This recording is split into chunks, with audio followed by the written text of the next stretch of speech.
conversar com vocês hoje, e esse tema é o seguinte: a oração, essa prática ainda faz sentido no século 21? É sobre isso que eu quero falar, mas para embasar isso eu queria trazer para vocês 2 textos da Escritura, do Novo Testamento, vou lê-los na sequência e vocês podem me acompanhar no telão.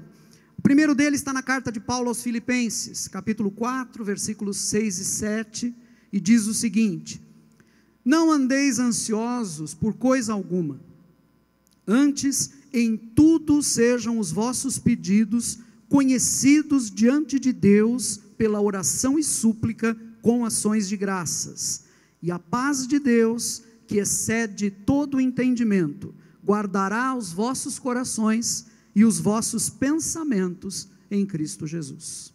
O segundo texto está no Evangelho segundo Lucas, capítulo 11, versículos 1 e 2, e diz o seguinte: estava Jesus em certo lugar orando, e quando acabou, disse-lhe um de seus discípulos: Senhor, ensina-nos a orar, como também João ensinou aos seus discípulos.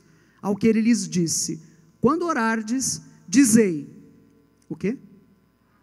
Pai. Podemos repetir com um pouquinho mais de ênfase? Quando orardes, dizei, Pai. Eu me lembro, gente, de que, mais ou menos em torno do ano de 1993, um pastor muito conhecido no Brasil na época, e muito bom, um excelente pregador, chamado Reverendo Caio Fábio de Araújo Filho, publicou um livro que, confesso, me marcou bastante. A leitura desse pequeno livreto, na verdade uma mensagem que o reverendo Caio pregou em algum lugar e acabou publicando depois, esse texto teve uma influência muito grande sobre a minha própria vida. Ele se chamava A Geração que Desaprendeu a Orar. E eu nunca me esqueci a história, ou meio que a ilustração que ele usou para abrir aquele texto dele, que ele contou logo no início daquele texto. Ele começou dizendo que, do jeito que o mundo havia mudado, do jeito que as comunicações haviam sido revolucionadas, né? E vamos lembrar que ele escreveu isso lá no começo da década de 90, nós podemos dizer que hoje a coisa está muito além, né? Tem recursos que nós usamos hoje, em termos de comunicação, com os quais o Caio Fábio nem sonhava no ano de 93, mas a história que ele contava era a seguinte: do jeito que as comunicações foram revolucionadas, hoje, né, a situação está muito diferente, ele dizia, de algumas décadas atrás. E ele contava a história de uma mulher que, imaginando que uma mãe esteja aqui no Brasil, no interior do Brasil, e seu filho está trabalhando do outro lado do mundo. E para escrever uma carta para esse filho, a carta leva meses até chegar lá, e aí o filho lê, responde, são mais meses até a carta voltar, não é? Essa situação difícil de comunicação, que era muito frequente até algumas décadas atrás, fazia com que aquela mãe, que está aqui longe do filho, preocupada com ele, por causa dessa preocupação, fosse até Deus, fosse a oração, não é? O fato de não poder conversar o tempo que quisesse, a hora que quisesse com o filho, levava essa mãe a buscar a Deus e a orar pelo filho. O Caio Fábio dizia: hoje a coisa ficou tão simples, a mãe apenas estende a mão, pega o telefone, liga para o filho, conversa com ele, já não fica mais preocupada, e segundo o que ele dizia, o motivo da oração acaba desaparecendo. Ele dizia isso mais ou menos para nos mostrar que o avanço nas comunicações, de alguma maneira, estava tornando, ou corria o risco de tornar desnecessária a oração. Eu fico pensando, porque hoje, com os avanços da comunicação, é claro que o quadro se tornou ainda mais complicado, né? Naquele tempo, de repente, ligar para a China era caro, as pessoas não podiam fazer isso sempre. Hoje, o sujeito manda uma mensagem de WhatsApp aqui, a mensagem é lida do outro lado do mundo na mesma hora, e com isso, né, seguindo o raciocínio desse autor, a necessidade de orar parece que acabava evaporando. Eu acho que essa ideia do Caio, colocada nesse livro, A Geração que Desaprendeu a Orar, fazia sentido naquela época, lá no comecinho dos anos 90 do século passado, e faz mais sentido ainda hoje em dia.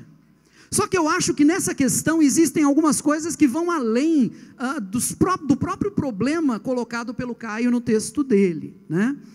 Eu diria que as décadas que se seguiram a esse livro, né, quem conhece a igreja brasileira nesse intervalo que vem dos anos 90 para cá, sabe do que eu estou dizendo, as décadas que se seguiram a esse livro, viram surgir na igreja alguns modismos sobre oração. E se esses modismos sobre oração que surgiram não fizeram as pessoas parar de orar, não descartaram a oração, porque afinal de contas as pessoas continuaram orando, de alguma maneira talvez esses modismos tenham descaracterizado a oração. Para alguns cristãos, a oração se tornou, por exemplo, nos últimos anos, um momento de brigar com o diabo. É curioso isso, porque a oração em princípio é você falar com Deus, não é? Mas para algumas pessoas a oração virou um momento de se ficar discutindo e brigando com o capeta.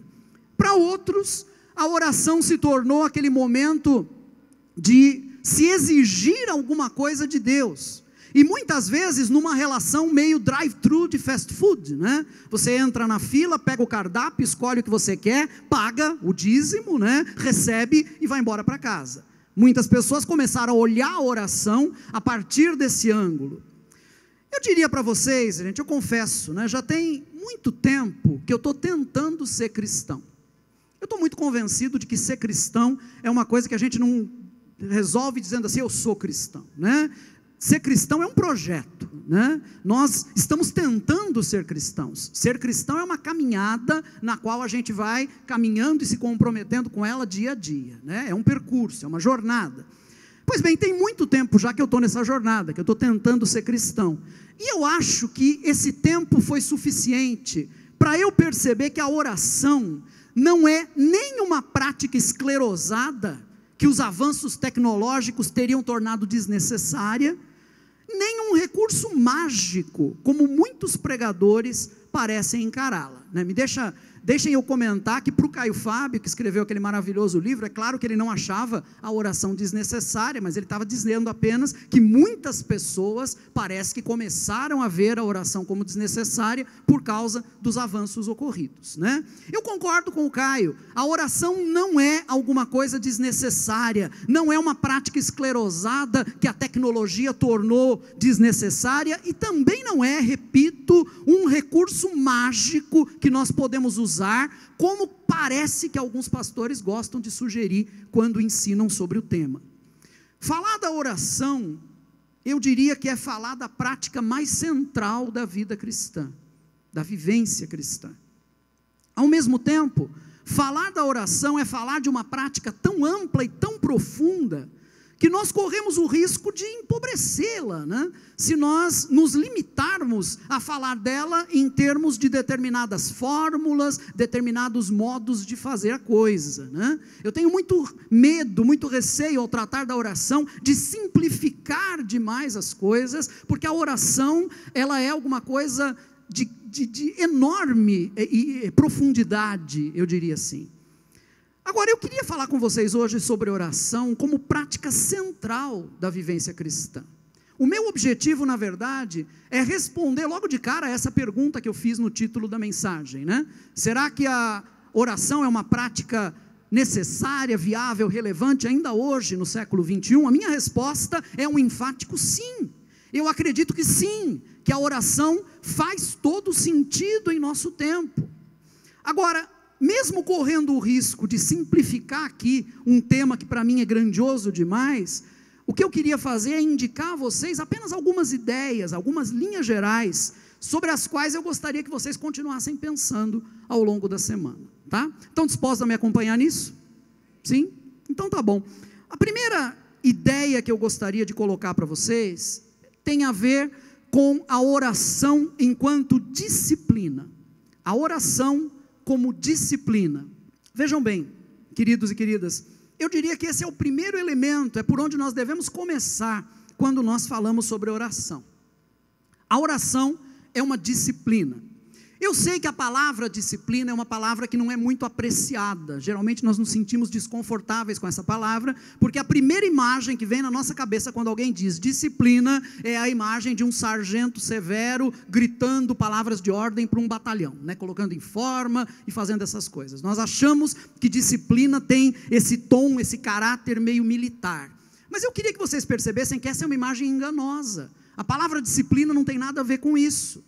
Na raiz da palavra disciplina, na verdade, está uma palavra latina, a palavra discípulos, de onde veio a nossa palavra discípulo, né? E essa palavra discípulos designa um aluno. O significado dessa palavra é esse, um aluno, um aprendiz. Ora, disciplina significa, então, aprendizado. É esse o sentido da palavra disciplina, aprendizado. Para ajudar, vamos pensar aqui no trabalho de um carpinteiro. Aliás, acho que isso tem tudo a ver. Jesus era carpinteiro, filho de carpinteiro, né? Como é que um carpinteiro ensinava o seu ofício, né? Ele submetia o seu aprendiz, o seu aluno, a uma disciplina.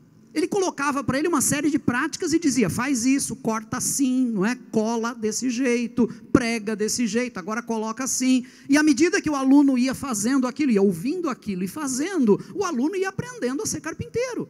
É um processo no qual o aprendiz vai acabar se tornando mestre, mas para que isso aconteça, ele precisa percorrer esse processo, ele precisa percorrer essa disciplina, percorrer esse aprendizado.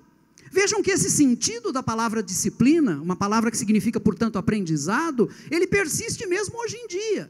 O uso escolar que nós fazemos da palavra disciplina, por exemplo, né, é muito mais autêntico, é muito mais verdadeiro do que aquela imagem do sargento que eu falei, né? Nós dizemos, por exemplo, fulano de tal é professor, ele leciona a disciplina de matemática, né? Disciplina, como maneira de se referir a uma matéria escolar, tem a ver com esse significado da palavra. Significa aprendizado, né? Um conjunto de coisas que vai ser transmitido para alguém através de um professor. O texto do Evangelho de Lucas, que a gente leu há pouco, nos lembra de que a oração é algo a ser aprendido. A oração é um aprendizado. Lucas capítulo 11, versículo 1 diz... o pedido do discípulo para Jesus é colocado assim: Senhor, ensina-nos a orar, como também João ensinou aos seus discípulos. Eu acho isso muito significativo, gente. Vejam bem, nós não podemos esperar automatismo no que diz respeito à oração. O que eu quero dizer com isso? Ninguém sabe, ninguém nasce sabendo como orar, é preciso aprender. E como qualquer ofício, nós aprendemos a partir da disciplina. Em outras palavras, precisamos nos submeter ao aprendizado, ao processo de aprendizado dessa arte. Eu preciso confessar para vocês que eu sou muito desconfiado de métodos que dispensam o professor enquanto ser presente ali na relação de ensino, né? Vocês podem dizer que eu estou defendendo a minha profissão, mas é verdade, é isso mesmo, eu estou mesmo, né? Cada um defende a sua profissão, eu posso defender a minha também. Eu sou muito desconfiado de qualquer processo didático que dispensa o professor. Seja o tal ensino à distância, muito popular hoje em dia, seja aquelas coisas que eram mais comuns antigamente, mas ainda existem, né? Por exemplo, aprenda em 10 lições sem professor, já viram coisas assim? Inglês sem mestre, né? Eu sou muito desconfiado dessas coisas, porque eu acho que nada substitui a presença do professor nesse processo de ensino, né? Esse não é meu tema, mas me permitam dizer isso. Eu acho que quando nós pensamos na educação, por exemplo, se você encarar a educação como um negócio, se você encarar uma faculdade como uma empresa, talvez para o dono desse negócio valha mais a pena ter um homem falando num vídeo gravado e 30 mil alunos assistindo em várias partes do país ao mesmo tempo aquele homem, né? E todo mundo acha que está aprendendo. Mas se nós pensarmos em termos de uma relação efetiva de aprendizado, isso é apenas uma palestra transmitida, isso não é aprendizado, porque o aprendizado subentende a relação entre aquele que ensina e aqueles que estão aprendendo. Em outras palavras, nada substitui aquele homem ou aquela mulher, professor ou professora na classe, com seus 10, 15, 20 ou 30 alunos ao seu alcance, dentro de uma relação pessoal de aprendizado. Não há nada que substitua isso, e eu diria que é isso que constitui o processo de aprendizado. Ah, mas vai ter que pagar, então, tantos professores. Pois é, né? Mas cá entre nós, educação não é para ser empresa, educação não é para ser fonte de lucro, educação é um serviço que se presta ao ser humano. Então, se é para fazer, temos que fazer bem feito, e temos que fazer direito, não é? Fica essa minha dica com relação a isso, mas vocês vão ver que isso não é apenas um mero parênteses, isso tem a ver com aquilo que eu estou falando com vocês. Não estou aqui para tratar de educação hoje, mas o ponto que eu queria trazer para vocês e ressaltar aqui é o seguinte: vejam bem, se a oração é disciplina, ou seja, se a oração é alguma coisa que se aprende, se existe um aprendizado da oração, então talvez o primeiro passo seja esse: reconhecer que nesse processo a figura do professor é fundamental. Ora, quem é o professor num processo de aprendizado de oração? Vamos voltar a Lucas 11, não é? O discípulo diz para Jesus assim: Senhor, ensina-nos a orar. Percebem isso? A ênfase está colocada aqui em quem vai ensinar. Geralmente, se nós pensarmos em ensino apenas como transmissão de conhecimento, nós iríamos colocar a ênfase no assunto, né? Colocaríamos a ênfase, portanto, no orar. Mas não é por ali que nós temos que começar. Nós temos que começar pela relação a partir da qual o ensino vai acontecer. O discípulo não queria apenas uma apostila sobre oração. O discípulo não precisava de um curso online sobre oração. O discípulo precisava estar numa relação com o mestre, a partir da qual ele pudesse aprender a orar. Por isso o pedido foi: Senhor, ensina a gente a orar. A oração, quando nós a olhamos dessa maneira, já se apresenta para nós como o ato mais revolucionário do universo, pela razão muito simples de que a oração, na verdade, supõe um encontro. A oração supõe um encontro entre o mestre, Deus, o Senhor, aquele que vai ensinar, e você e eu, o aprendiz, né? Aquele que se senta aos pés do mestre para aprender.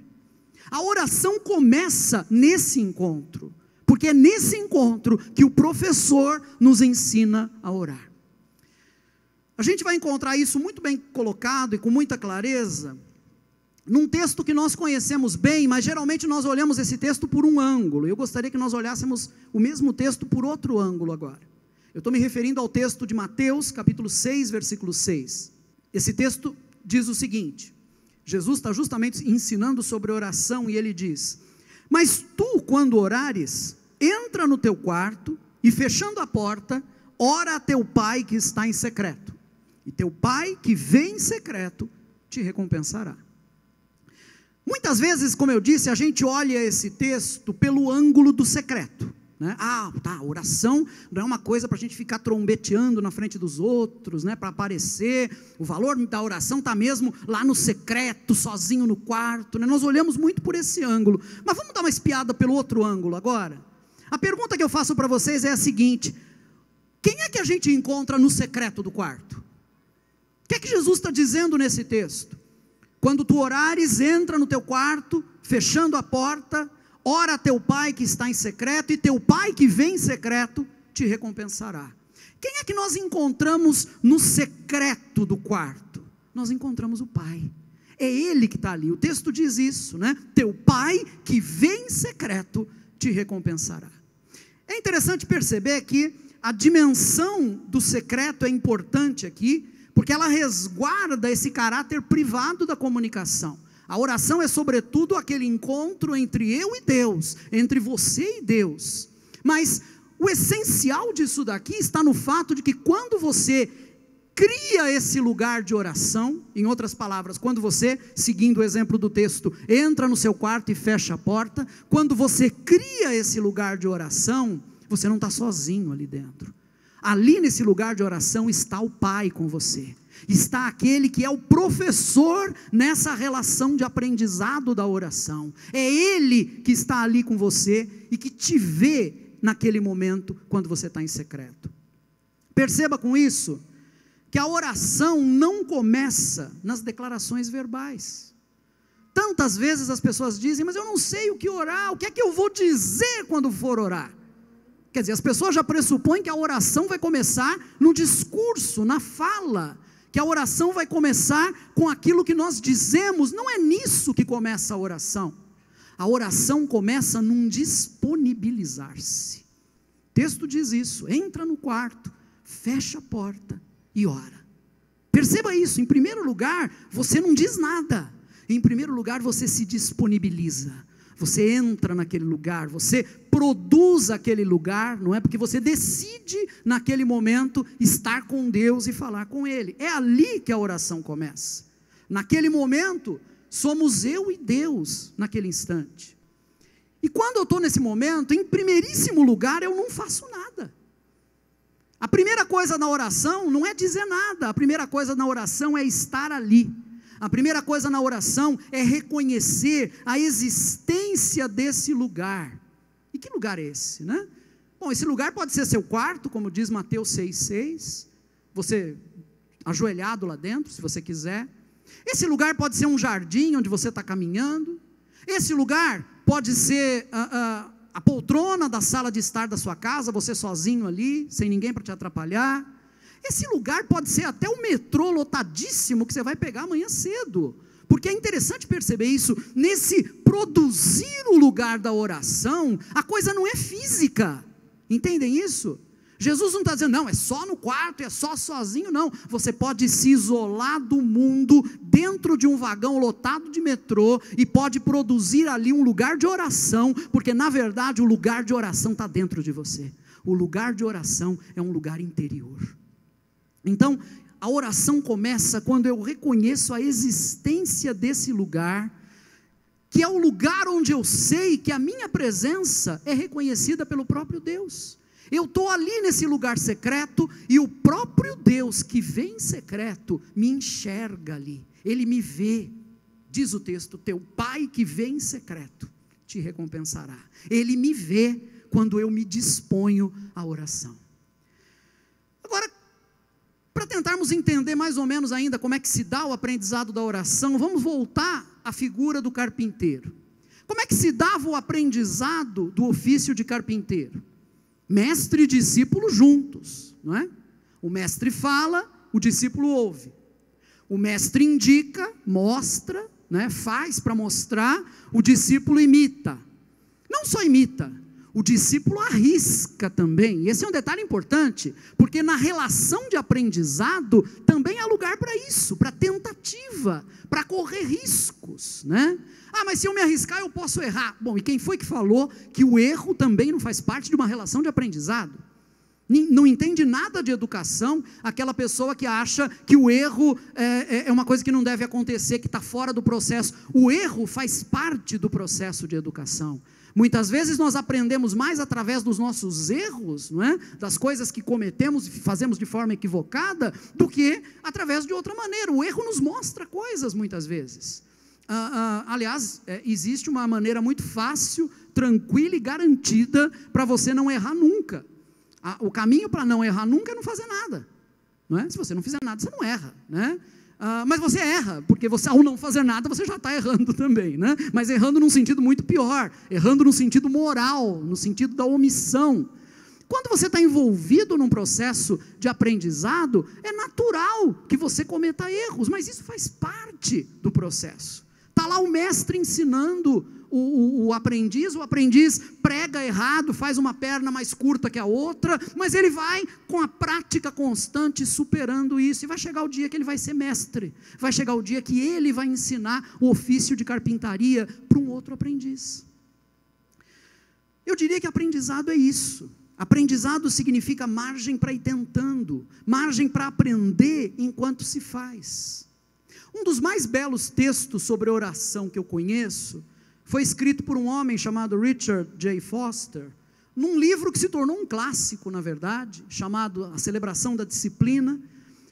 E o Foster escreveu nesse livro um capítulo sobre oração, chamado A Disciplina da Oração. E eu queria destacar para vocês uma passagem desse capítulo, onde o Richard Foster escreve o seguinte: uma das experiências mais libertadoras em minha vida aconteceu quando entendi que a oração implicava um processo de aprendizado. Senti-me livre para indagar, para experimentar, até mesmo para falhar, pois eu sabia que estava aprendendo. Gente, é assim que se aprende. Nós vamos procurando enquanto a gente aprende. Qual é o melhor lugar para orar? Qual é o melhor momento para orar? Em que posição eu oro melhor? Em pé, ajoelhado, sentado, andando, parado, não é? Nós vamos descobrindo isso. Tudo isso pode ser aprendido, não é? E nós vamos aprendendo com o tempo, mas o essencial é essa relação que se estabelece entre você e o seu mestre. O essencial é isso, porque é aí que a oração começa.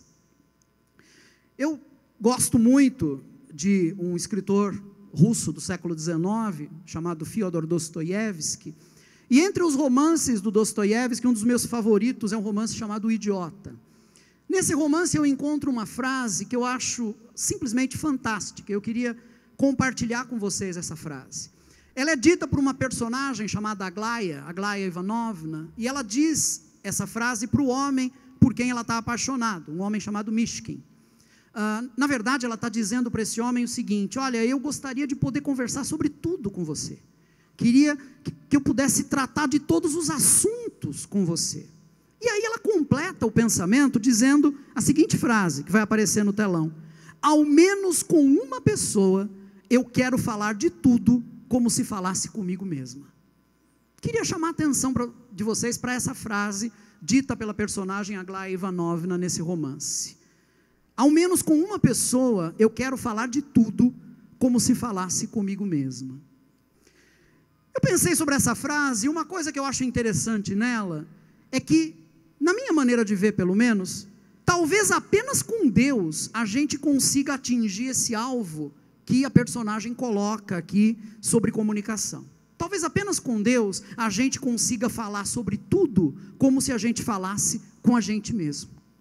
Entendem o que eu quero dizer? Talvez esse nível de comunicação com total sinceridade e transparência só seja possível diante de Deus. E o que há de muito interessante aqui, é por isso que eu estou falando nesse assunto, é o seguinte: alguém já me disse uma vez, conversando sobre oração, a pessoa me disse: poxa, na oração às vezes eu sinto como se eu apenas falasse comigo mesmo. Sabe qual é a minha resposta para isso? Eu diria: é isso mesmo. A pessoa diz: não, a impressão que eu tenho é que eu estou falando comigo mesmo o tempo todo. Eu respondo: é isso mesmo.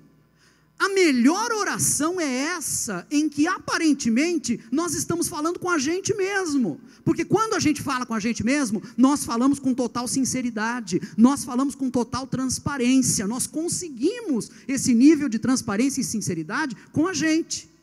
Queridos, na oração nós estamos falando conosco mesmo. Só que nós vamos além disso, porque nesse lugar de oração, nós não estamos sozinhos. Nesse lugar secreto, aquele que vem secreto está presente também. E porque ele está presente ali, estabelece-se uma interlocução, estabelece-se uma conversa. A oração pode começar comigo falando comigo mesmo. Alguém falando consigo mesmo, nós chamamos isso de solilóquio, né? Solilóquio é quando a pessoa fala com ela mesma. A oração começa como solilóquio, mas não continua como solilóquio, ela se torna diálogo, porque nesse lugar de oração, Deus está presente e nós passamos a nos falar. O que eu quero dizer para vocês é o seguinte: se vocês quiserem aprender a orar, comecem reconhecendo esse lugar onde estão você e o Pai. É por aí que a oração começa. Nesse lugar, fale com você mesmo. Comece por aí. Comece a orar falando com você mesmo. Uma vez que você está nesse lugar diante de Deus, você vai perceber, quando você menos esperar, você vai perceber que você está falando com Deus. Você começa falando consigo, mas você vai terminar falando com Deus. Em outras palavras, você vai terminar orando. O aprendizado da oração começa com alguma coisa tão simples como isso. E é claro, quando nós pensamos em falar com a gente mesmo, nós não usamos aquelas frases feitas ou aqueles efeitos que tentam disfarçar as coisas, nós dizemos as coisas como elas são. É isso que a oração é. É para esse nível de oração que Deus deseja nos levar. Portanto, eu desafio você a fazer isso.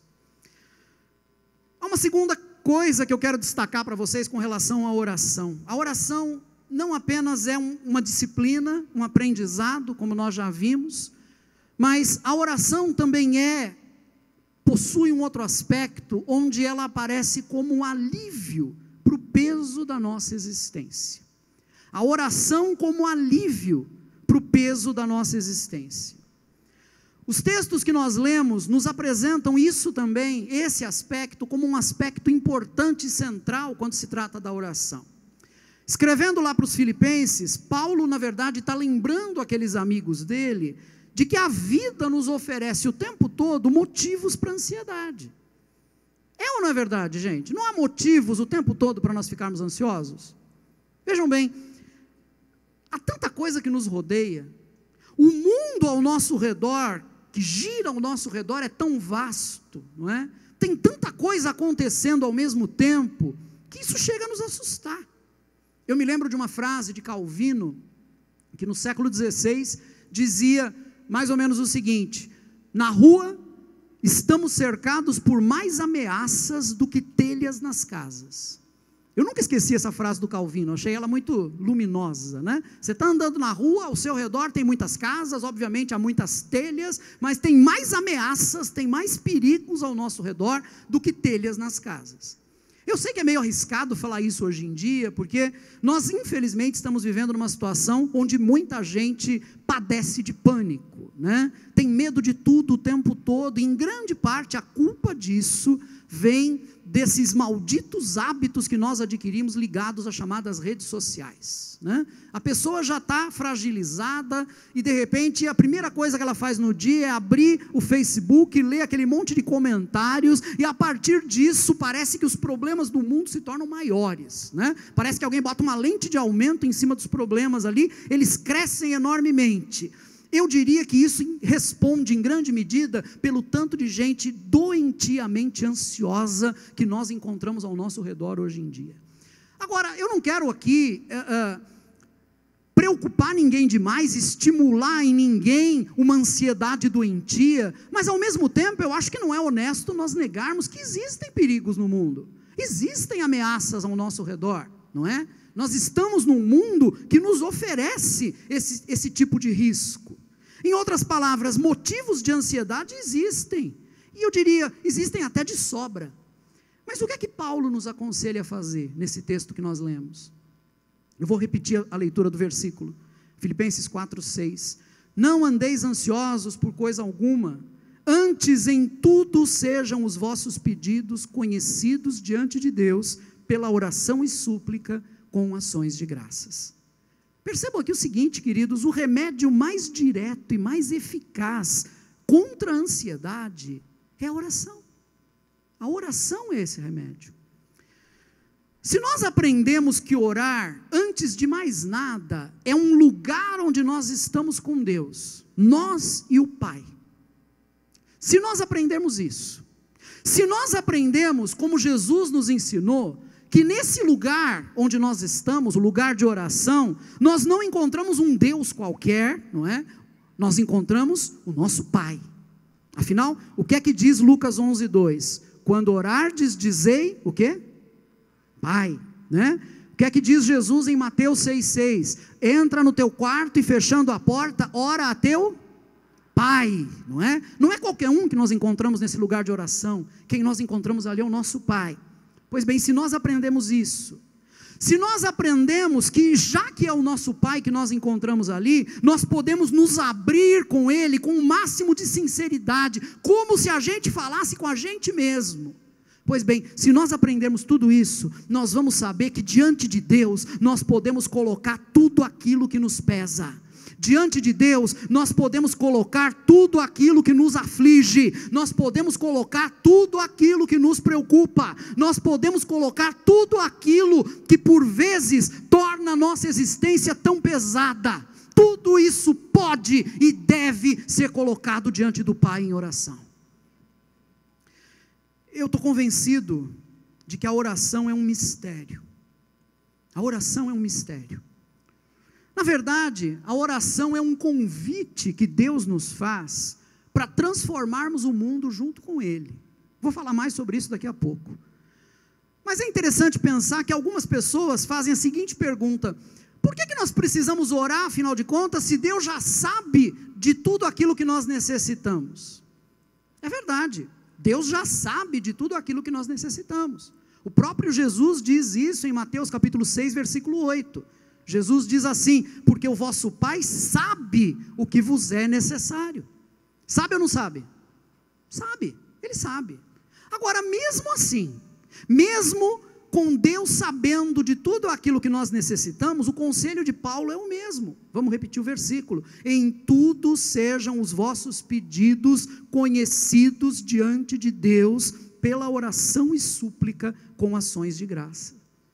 Vamos pensar um pouquinho, gente, para tentar responder essa pergunta, né? Por que afinal de contas é preciso orar, se Deus já sabe tudo? Vamos pensar um pouquinho sobre isso. O que é que está implicado na oração?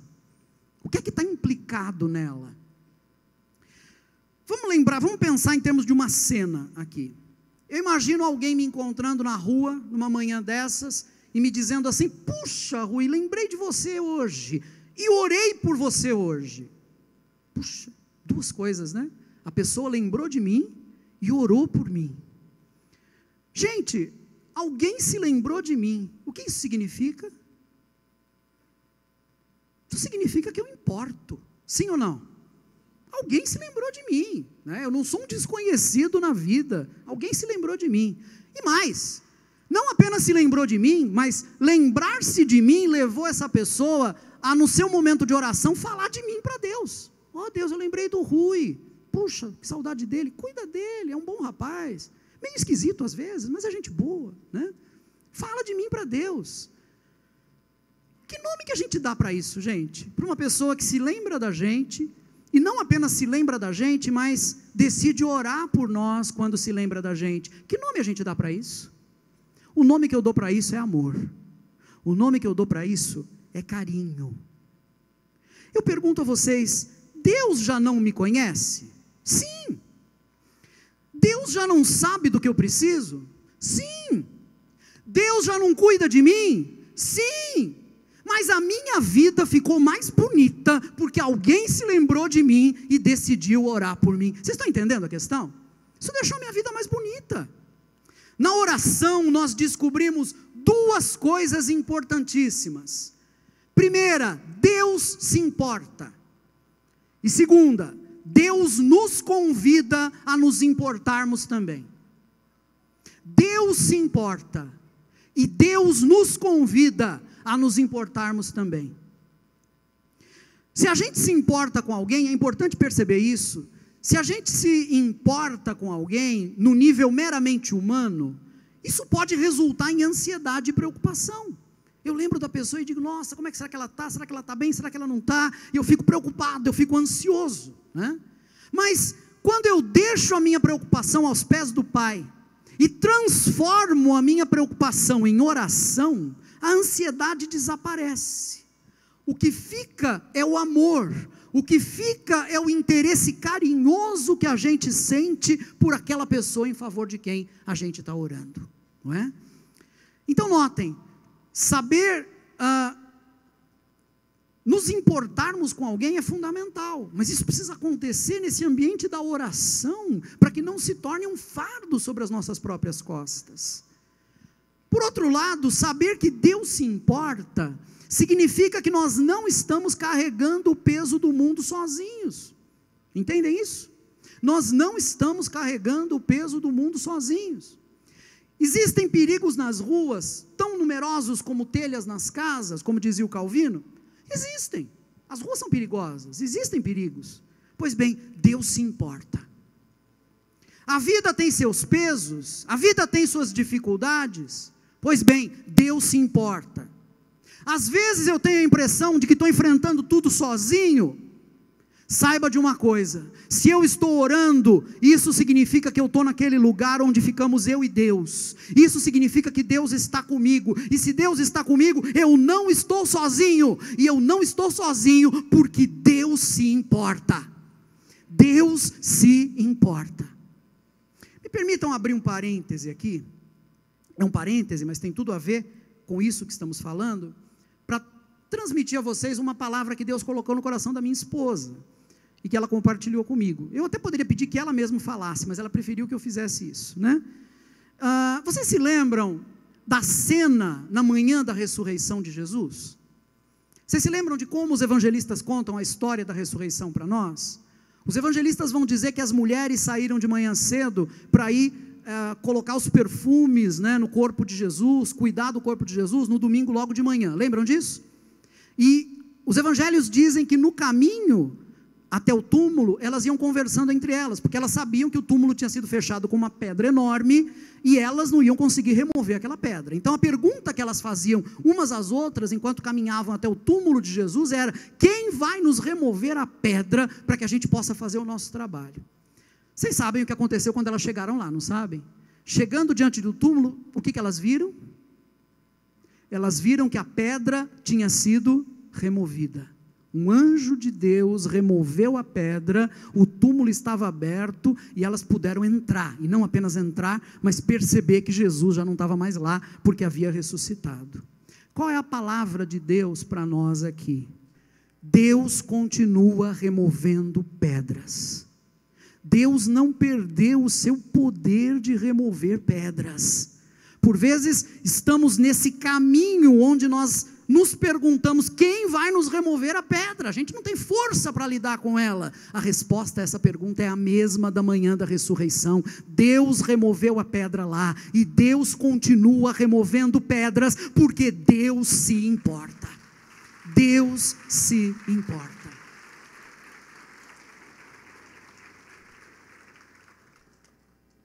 Então percebam, queridos, que a oração nos alivia o peso que a existência às vezes tem. Viver é muito bom, mas às vezes nós estamos tão carregados, não é, que nós começamos a achar a vida uma droga, por causa de tanto peso sobre nós. Pois bem, se você quiser novamente experimentar a leveza e a alegria de viver, aprenda que a oração remove esse peso que a existência ganha muitas vezes, e faz com que a gente possa viver melhor, mais felizes e com mais leveza. Terceira e última coisa que vamos ver sobre a oração hoje. A oração é uma disciplina, como nós já vimos, é um aprendizado. A oração é alguma coisa que alivia o peso da nossa existência, por isso nós devemos orar. Em terceiro lugar, a oração tem que ser vista também como transformação. O texto de Filipenses 4:7 termina dizendo o seguinte: e a paz de Deus, que excede todo o entendimento, guardará os vossos corações e os vossos pensamentos em Cristo Jesus. Vejam que na lógica do texto, essa daqui é a principal consequência da oração. Qual é a lógica do texto? Vejam aqui no telão, vocês vão acompanhar comigo. A lógica do texto é a seguinte: em primeiro lugar, Paulo diz: não fiquem ansiosos. Mas como é que a gente não vai ficar ansioso num mundo que tem tanto problema? Bom, em segundo lugar, Paulo diz, para não ficar ansiosos, que os seus pedidos sejam conhecidos diante de Deus pela oração e súplica com ações de graça. Se nós fizermos isso, em terceiro lugar, a consequência vai ser a seguinte: a paz de Deus, que excede todo o entendimento, vai guardar os corações e os pensamentos de vocês, ou os corações e as mentes de vocês, como diz uma outra tradução. Percebam então, queridos e queridas, que a oração nos transforma de pessoas ansiosas em pessoas pacificadas. É isso que a oração faz com a gente, nos transforma de pessoas ansiosas em pessoas pacificadas. No contexto em que Paulo aborda a questão, essa é a primeira transformação e a mais evidente, que é causada pela oração. A existência nos pesa, O mundo que nos cerca nos oferece 1000 razões para ansiedade, mas por causa da oração, por aprendermos a deixar esses pesos com Deus, naquele lugar de oração que nós construímos com Ele, o resultado é que os nossos corações e mentes são guardados, são protegidos por uma paz, a paz de Deus, que diz o texto, excede todo o entendimento. Isso aqui é muito importante. O que é que significa uma paz que excede todo o entendimento? Vejam bem, a oração não elimina os motivos de ansiedade. A oração não elimina os motivos de ansiedade. O mundo continua um lugar perigoso, o mundo continua cheio de problemas, está tudo ainda aí. Se você quiser, você pode continuar olhando para essas coisas. Mas porque nós oramos, há uma paz que transcende, que vai além dessas razões para a ansiedade que se apresentam à nossa mente. Há algo maior, que vai além dessa capacidade que a nossa mente tem de se preocupar. Esse algo maior é a paz de Deus, que ultrapassa o nosso entendimento. E é essa paz que passa a proteger nossos corações, significa nossas emoções, o centro vital da nossa vida, e os nossos pensamentos, ou a nossa mente, a nossa razão. Em outras palavras, trocando em miúdos, é como se fosse mais ou menos assim: eu orei, os motivos de ansiedade continuam aí, mas porque eu orei, eu estou em paz. Porque eu orei, eles já não são um problema para mim, eu estou tranquilo com relação a eles, eles não me assustam mais, esse peso foi tirado dos meus ombros, e em lugar desse peso, eu recebi uma infusão de paz. Uma infusão, né? Algo que foi derramado dentro de nós, uma infusão de paz. Essa infusão de paz é sem dúvida o resultado mais impressionante e mais universal da oração. Mesmo quando não estamos pedindo alguma coisa, e vejam bem, o contexto de Filipenses 4, 6 e 7 é o que nós chamamos de oração de petição, aquela oração em que a gente pede alguma coisa para Deus. Mas não é essa a única forma de oração. Nós podemos orar conversando com Deus sem pedir coisa alguma, apenas contando para Ele das nossas coisas também.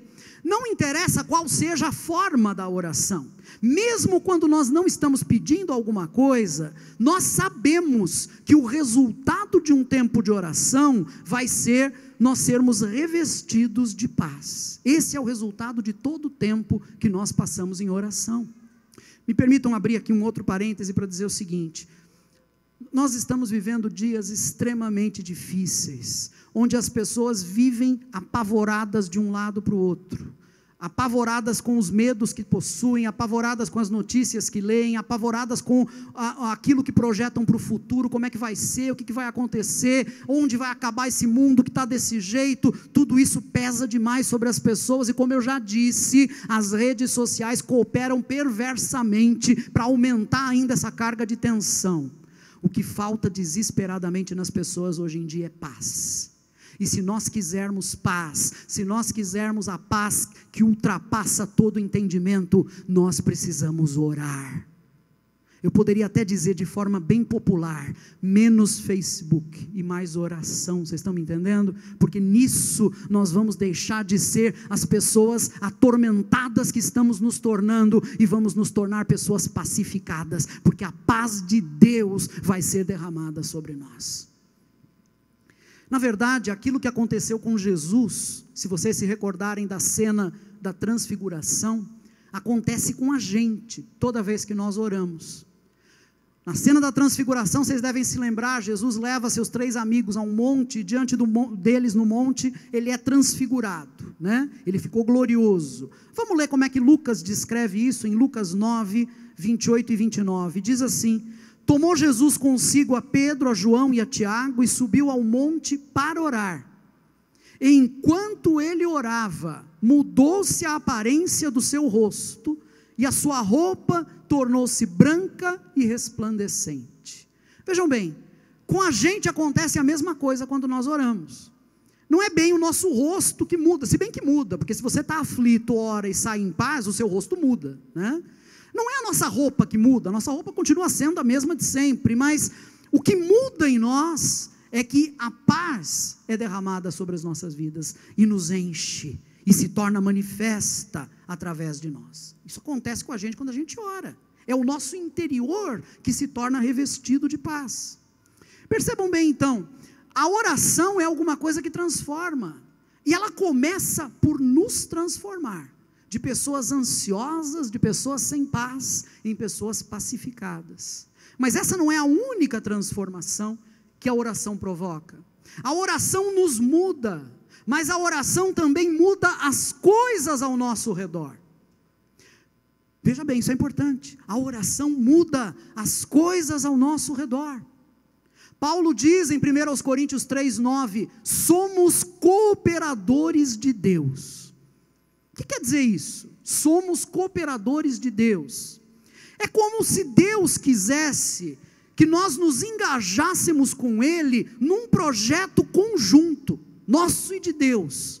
O projeto de tornar este mundo um lugar melhor. E de tornar as pessoas que vivem nesse mundo, pessoas mais felizes. Esse é o projeto no qual Deus gostaria que nós nos engajássemos. Vocês se recordam da história de Jonas? Quantos aqui lembram da história de Jonas? Ok, quem não se lembra vai ler depois, tá? Rapidamente, eu estou quase acabando já. Sabemos que Deus disse para o profeta mais ou menos assim, vai até aquela cidade pecadora chamada Nínive e diz para eles que eu vou destruir todo mundo lá porque eles são pecadores. Bom, o profeta não quis ir, a gente sabe, mas ele acabou indo, meio recalcitrante, né? Acabou indo, à força, mas foi. Chegando na cidade, ele percorreu a cidade dizendo, Deus vai destruir essa cidade porque vocês são pecadores. Qual foi o resultado disso? Nós sabemos que a cidade se arrependeu. As pessoas abandonaram o seu pecado e se converteram a Deus. Jonas capítulo 3, versículo 10 diz assim, viu Deus o que fizeram, como se converteram do seu mau caminho, e Deus se arrependeu do mal que tinha dito lhes faria, e não o fez. Na verdade, gente, Deus não queria destruir aquelas pessoas. Deus esperava que elas se arrependessem. Deus contava com o arrependimento delas. Mas o profeta ficou irado. E daí ele disse para Deus mais ou menos o seguinte, eu sabia que ia dar nisso. Porque o Senhor é assim mesmo, o Senhor é misericordioso, o Senhor diz que vai destruir, mas não destrói. É por isso que eu dizia que eu nem precisava ir lá, né? Eu sabia que o Senhor ia tomar essa atitude. O profeta ficou irado, e aí Deus diz para o profeta, isso aparece em Jonas 4,4, Jonas, é razoável essa tua ira? Gosto demais dessa pergunta que Deus faz para Jonas, é razoável essa tua ira? Na verdade, gente, Deus queria Jonas com ele, como seu cooperador. Por isso Deus pediu a Jonas que fosse até Nínive. Deus o queria junto com ele como seu cooperador. O mesmo princípio funciona no que diz respeito à oração. Ao orarmos, nós nos colocamos ao lado de Deus, nós nos tornamos cooperadores com Deus, para fazer deste mundo aquilo que Deus deseja que ele seja. O último texto que eu vou citar para vocês hoje. Ao nos ensinar a orar, Jesus nos ensinou a dizer o seguinte, seja feita a tua vontade, assim na terra como no céu. Isso está em Mateus capítulo 6, versículo 10. Toda vez que eu repito essas palavras, eu penso, qual é a vontade de Deus? Seja feita a tua vontade, assim na terra como nos céus. Qual é a vontade de Deus? Como Deus deseja que este mundo seja? Porque é disso que se trata. Jesus está dizendo para nós orarmos, dizendo, Deus, que este mundo aqui se torne aquilo que o Senhor deseja que ele seja. É isso que significa que a tua vontade seja feita assim na terra, como é no céu. No céu já está tudo em ordem, na terra não está, na terra as coisas estão bagunçadas. Que a terra seja colocada em ordem, que as coisas se tornem do jeito que já são na presença de Deus. Como é que Deus deseja que esse mundo seja? Será que Ele quer esse mundo cheio de ira e de ódio? Será que Ele quer esse mundo cheio de miséria? Ou será que Ele deseja esse mundo mais justo, mais acolhedor, menos egoísta, mais inclusivo? Na verdade, o que nós estamos dizendo quando nós oramos, né? Seja feita a tua vontade assim na terra como no céu, é o seguinte, Deus, que na terra a tua vontade se cumpra do mesmo jeito que ela já acontece nos céus. Deixa eu dizer uma coisa para vocês, é impossível orar assim, sem assumirmos a nossa responsabilidade ao lado de Deus, pela transformação desse mundo. Se nós oramos assim, nós estamos nos colocando ao lado de Deus, nesse processo, nessa luta, nesse desafio. Mas eu queria terminar com uma pergunta.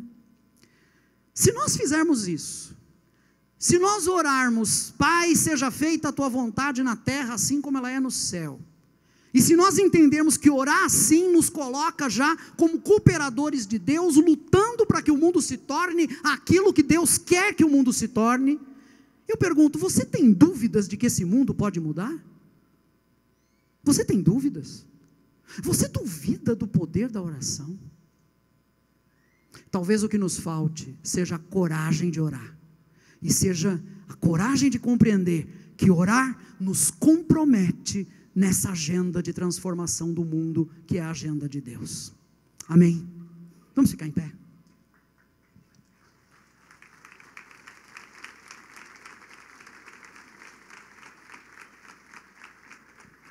Como não pode deixar de ser, vamos terminar orando. Agradecemos ao Senhor, Pai, pelo privilégio de ouvirmos a Tua palavra e de refletirmos sobre ela. Agradecemos ao Senhor por sabermos que todos nós estamos matriculados na escola de oração, e que nessa escola estamos num relacionamento pessoal com o Senhor, que é o nosso mestre. Pai, em nome de Jesus, que o Teu Espírito nos ajude para que a partir de hoje a nossa experiência de oração ganhe uma nova dimensão. Eu oro para que todos os meus queridos e queridas que me ouvem agora tenham a partir desta semana uma nova experiência no seu lugar de oração. Ajuda-nos, Pai, a cultivar esse lugar, a aprender com o Senhor como orar. Ajuda-nos a descansar o peso da nossa existência aos Teus pés, para que a nossa vida se torne mais leve.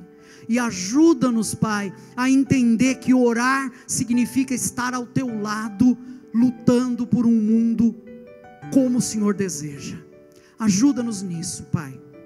Nós pedimos também, juntos aqui como família, por todos aqueles e aquelas que nesse momento sentem que suas existências estão pesadas demais. O Senhor sabe quem e quais são essas pessoas. Se sentem pesadas, sentem as suas vidas, sobre os seus ombros, nas suas vidas, um peso enorme que elas não conseguem carregar. No nome de Jesus, Pai, que o Teu Espírito Santo faça esse peso cair por terra agora.